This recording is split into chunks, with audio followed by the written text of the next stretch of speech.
معاذ بن فضالہ نے بیان کیا، کہا ہم سے ہشام دستوائی نے، انہوں نے قتادہ بن دعامہ سے، انہوں نے انس رضی اللہ عنہ سے، کیا حضرت صلی اللہ علیہ وسلم نے فرمایا، اللہ تعالیٰ قیامت کے دن اسی طرح جیسے ہم دنیا میں جمع ہوتے ہیں مومنوں کو اکٹھا کرے گا۔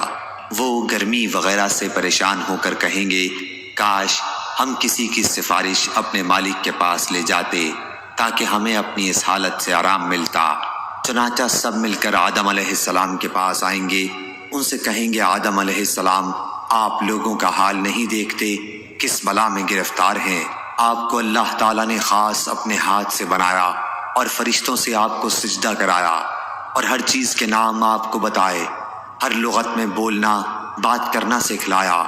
کچھ سفارش کیجئے تاکہ ہم کو اس جگہ سے نجات ہو کر آرام ملے۔ کہیں گے میں اس لائق نہیں، ان کو وہ گناہ یاد آ جائے گا جو انہوں نے کیا تھا، ممنوع درخت میں سے کھانا، مگر تم لوگ ایسا کرو، نوح پیغمبر علیہ السلام کے پاس جاؤ، وہ پہلے پیغمبر ہیں جن کو اللہ تعالیٰ نے زمین والوں کی طرف بھیجا تھا۔ آخر وہ سب لوگ نوح علیہ السلام کے پاس آئیں گے، وہ بھی یہی جواب دیں گے، میں اس لائق نہیں، اپنی خطا جو انہوں نے دنیا میں کی تھی یاد کریں گے۔ کہیں گے تم لوگ ایسا کرو، ابراہیم پیغمبر علیہ السلام کے پاس جاؤ جو اللہ کے خلیل ہیں، ان کے پاس جائیں گے، وہ بھی اپنی خطائیں یاد کر کے کہیں گے، میں اس لائق نہیں۔ تم موسیٰ پیغمبر علیہ السلام کے پاس جاؤ، اللہ نے ان کو تورات عنایت فرمائی، ان سے بول کر باتیں کی۔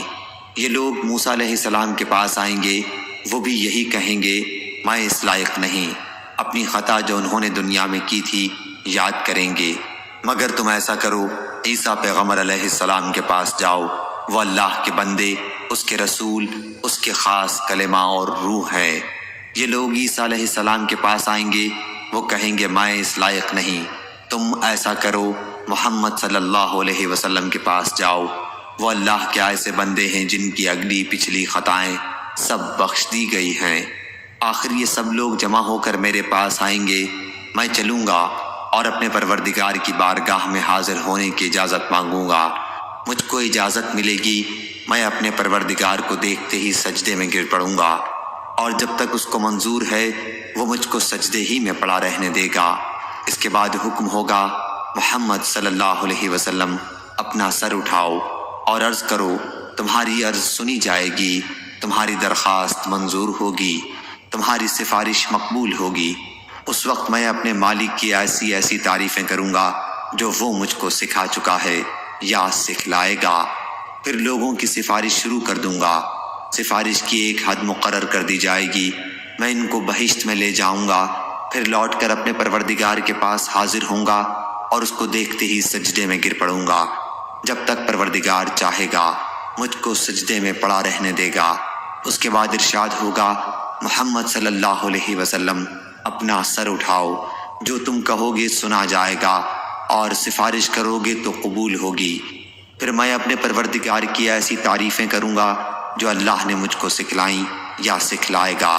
اس کے بعد سفارش کر دوں گا، لیکن سفارش کی ایک حد مقرر کر دی جائے گی،